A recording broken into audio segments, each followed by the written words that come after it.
So the green light is now given for the carts to head onto the circuit. So they'll move and try and find the best bit of track to get the final preparations underway before their race does begin. Again, 11 laps of racing to look forward to for the seniors, and this is how the grid will line up after this time round. We're pitting Groups B against Group C, so those who are second, third, and then of course the likes of 6th and 7th in the qualifying session yesterday. So Josh White will start this one from pole position. He's already had a win so far today, and alongside him is going to be a double race winner, Jordan Brown-Nutley. It's a British all front row. On to row 2, we then see Adrien Renaudin, a man from France, who again has been there or thereabouts. He's been pushing his way through and given us some solid racing so far. He's got Gary Donnelly, the Irishman, alongside him.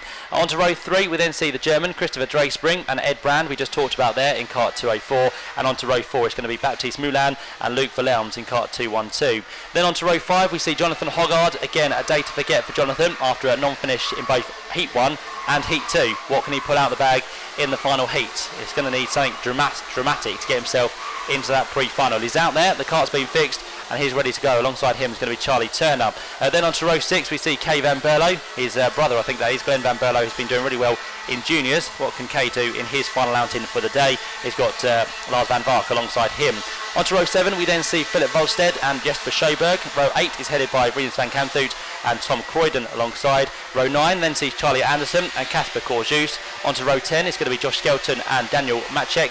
Row 11, the junior from last year, Ida Cohen, steps up to seniors. He's got Josh Collins for company on that row. Row 12 is then going to be Patrick Rundquist and Amna Al-Kabasi, sister to one of our junior racers, and then we see Hugo Cruikshin, who rounds out the 25 starters for this one. The Frenchman brings up the rear.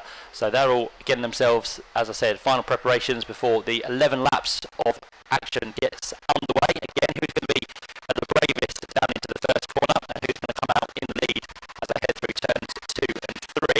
You put your money on for now Josh White, because he's on the inside run to the first corner. I think many people will also put their money on Jordan Brown-Nutley, who's been a double victor today in 2 previous heats. So it's kind of a which way do you go on the front row, or do you look a little bit further back to see if any of those from lower down can potentially challenge for the lead? Well, definitely Christopher Dreyspring has been towards the front today. He starts on row 3, and of course the man alongside him as well, Ed Brand, is a potential winner within this final heat if any changes have been made to that CRG kart. So watch out for all of those who are still in good formation as they head down towards the final corner.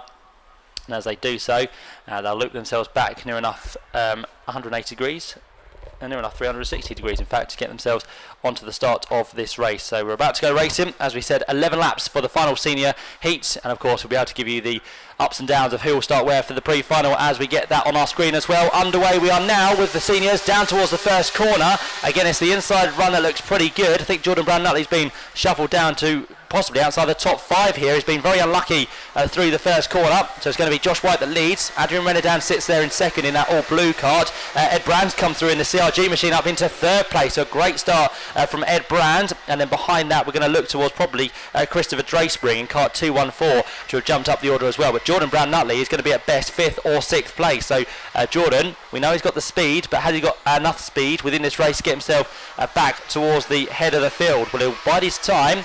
He's got plenty of laps to do so. Josh White exits turn number 7, heads down towards the grandstand at turn number 8, and there's a little bit of a move lower back there from 7th on backwards. Try and work out who that was.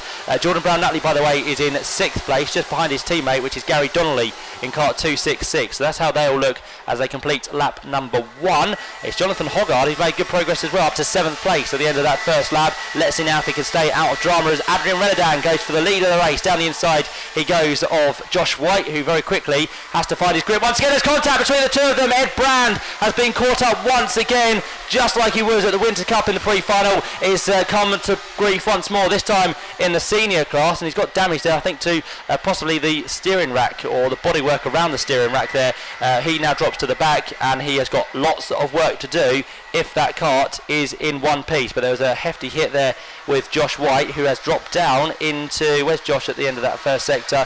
I can't quite see him on the screen. He's 10th place in fact, so he didn't lose out as much as Ed Brand there, but still it's a dramatic race. A winner from earlier today, Josh White, has now got no chance of being on that front row for the pre-final. Meantime, back to the front, lots going on. Adrian Renadan leads the way, and now a bigger gap back to second place, which is Christopher Drayspring. Jonathan Hoggard has come up to third place. This is a better run from Jonathan in kart 300, and then behind that, trying to make a move now, is 266. Gary Donnelly goes down the inside line. Can he hold on the exit of the corner? No, he can't. Jonathan Hoggard comes back into third place, back onto the correct line, and works his way now onto turn number 3. Behind those top 4, 5th place for Jordan Brown-Nutley. 6th place is going to be then Luke Verlelms. 7th for last year's runner-up in the seniors, Rinus van Kamphout, and 8th place for number 247. Again, a fairly good start there coming through the field is going to be from a little bit lower down, and that was Mulan, wasn't it, who's up there with the front runners as well. But the question now is, can anyone catch and pass Adrian Renadan? He's got a big 1.4 second lead at the end of that second lap, and it seems to be growing on this third lap as well, so they need to get on with the job in hand. Christopher Drayspring goes down to the final corner and move there down the inside as Jonathan Hoggard switches now to second place. He gets himself ahead of the rest of the pack, and can he be the next man to catch up with our leader Adrian Renadan in towards the first corner? There they are, there has been the change. Hoggard ahead of Christopher Drayspring. 4th place then for Gary Donnelly, 5th place for Jordan Brown-Nutley. This is the focus we continue to watch and keep an eye on for second place at the minute. There's a move as well. Gary Donnelly goes down the inside of Christopher Drayspring. He now jumps up into third place, but straight away fighting back, he's trying to go Drayspring, the German, who gets once again back ahead. There goes Jordan Brown-Nutley as well, just about snuck through there before the door was shut in his face, and Jordan Brown-Nutley needs to get on with this race, although to be fair to him, as things stand, he could still finish in probably 6th or 7th place and still be guaranteed pole for tomorrow's pre-final. But as it is, he sits there in 4th position, and he's going to try and work his way past the rest of the runners around him. In towards the right-hander at the final corner he goes, on towards the main straight once more. And can Jordan Brown-Nutley go for another place? He's looking for it on Christopher Drayspring. Down the inside he goes, and that is possibly job done. And he's also going to take his teammate with him. But that doesn't last, unfortunately, or does it? He tries to get back at turn number 2, and yes, Gary Donnelly goes through, and also within that time went Luke Verlelms. So that was a real shuffle about for Christopher Drayspring, who's gone from 3rd, now down to 6th position in the space of just 2 corners there.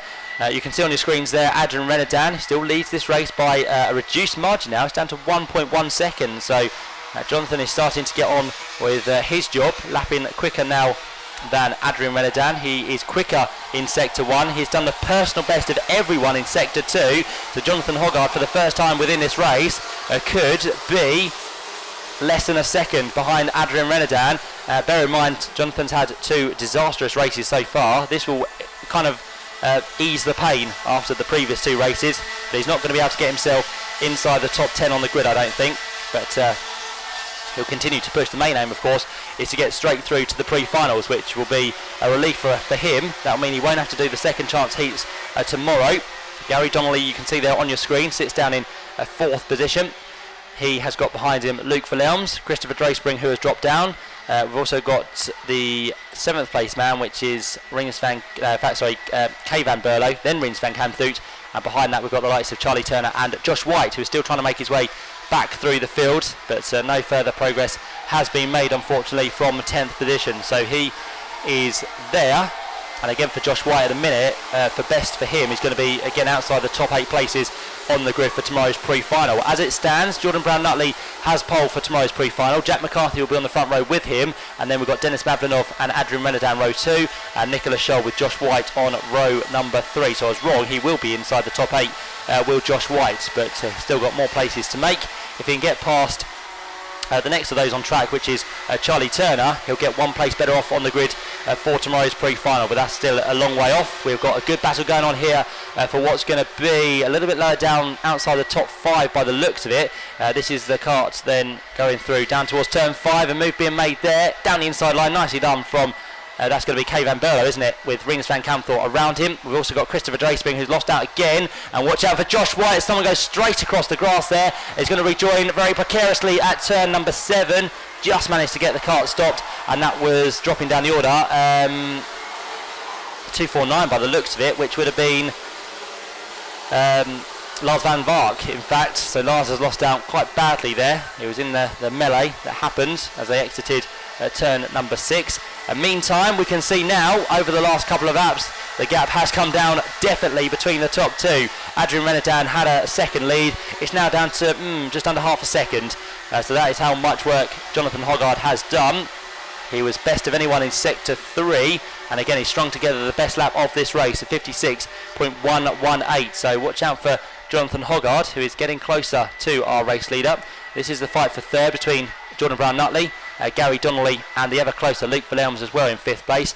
He'll try for a move at turn 7, but again not quite close enough to get the job done. But I fear we need to look back towards the leaders here, because Adrian Renadan is right now under pressure from Jonathan Hoggard as they work their way down towards the final corner. We're going to have 3 laps to go at the end of this one, so 3 laps remaining now. Can Jonathan Hoggard get the lead of the race? This time down towards turn 1, he's picking up the toe. He's not quite going to be close enough unless he can do it on the second part of the corner, which he thinks about doing, and down the inside he goes. Jonathan Hoggard gets the lead of the race. You wouldn't have thought this earlier on today, but now Jonathan Hoggard has done the business. Can he hold on for the next 2.5 laps? This would be a real story to pull together as well back in the paddock later tonight. Jonathan Hoggard now leads the race ahead of Adrian Renadan. 3rd place is still Jordan Brown-Nutley, and look at this for 4th place on your screens. Luke Williams and Gary Donnelly working their way through turn 5 at the chicane, down towards the right-hander at turn number 6, and still no challenge to come back there for Gary Donnelly, so he'll just again wait patiently to see if anything does unfold over the next couple of laps. But Jonathan Hoggard is really now starting to pull this race together. Adrian Renadan will again look down at turn 1. He may have the ability to do so depending on what the gap is across the line. He gets closer and closer. He picks up that nice toe in towards the first part, then he just backs out of it. He'll then look to see if he can string a good middle sector together and possibly challenge down at turn 4. And if he doesn't get it done there, turn 5 is a definite possibility as well. In towards the hairpin they go. The door is kind of half left open there by Jonathan Hoggard, but he knew that Adrian Renadan wasn't quite close enough to challenge on that corner. Neither is he close enough to challenge at turn number 5. Still the same for 3rd, 4th and 5th, with Jordan Brown-Nutley still good enough in this position to qualify in pole position. And then behind them, Luke Williams, Gary Donnelly and Rinus van Kamphout has come up into 6th position for now. There goes Jonathan Hoggard. He's going to have 1 lap to go at the end of this, the 10th lap of the race. Down towards the final corner he now heads, and I think he's just got enough in hand by the looks of it. The gap was 2/10, it's gone out to 3/10 already, and it's going to be about the same as they cross the line for the penultimate time. Start of the last lap is now underway. Adrian Renadan there in 2nd place with that safety card. 1st place still for Jonathan Hoggard, and 3rd and 4th and 5th again have remained the same between Jordan Brown-Nutley, Luke Williams and Gary Donnelly, which you can see there. They head through the left-hander at turn 3, on towards the hairpin for the final time. And again, I don't think there's going to be too much change towards the front. We'll take you through the rest of the top 10 once they cross the line, but this is the battle out the front. Jonathan Hoggard, after, as we said, a poor heat 1, a poor heat 2, heat 3 will go some way to putting that right after a quite disastrous day for Jonathan. The Brit, who comes now down towards the right-hander at turn 8, he's done enough just to open up that gap between himself and Adrian Renadan, and 3rd, 4th and 5th look pretty strung out as well now onto this last lap. Down towards the final corner is going to come Jonathan Hoggard. Kart 300 has put things right in the final heat of the day for the seniors. Up towards the line he comes, and Jonathan Hoggard finally gets his victory he's been deserved of over the course of today. He comes through now and takes the win by what will be 0.3 of a second in the end, just ahead of Adrian Renadan. 3rd place goes to our pole sitter for tomorrow's pre-final and double race victor from today, Jordan Brown-Nutley. Luke Williams comes through in what's going to be 4th place. Gary Donnelly picks up 5th for Strawberry Racing. Dams Racing then in 6th place for Rinus van Kamphout. 2 Brits next up with Josh White and Charlie Turner. Then we saw Kay van Berlo in 9th place. 10th place for the German Christopher Drayspring. Didn't quite do the best result we would hope for after 2 previous good races. 11th place then for Maciek, and 12th place for Casper Corjus there to round out the first page of our timing screen. But what a drive that was. Credit where credit's due goes to Jonathan Hoggard, who worked his way from 9th on the grid, worked his way through all of those hard charges, and he managed to hold on to the race victory by just under 0.3 of a second. We'll run you through where the rest of the grid lines up for tomorrow's pre-final, but Jonathan Hoggard, Adrian Renadan and Jordan Brown-Nutley are your top 3 after that final senior race.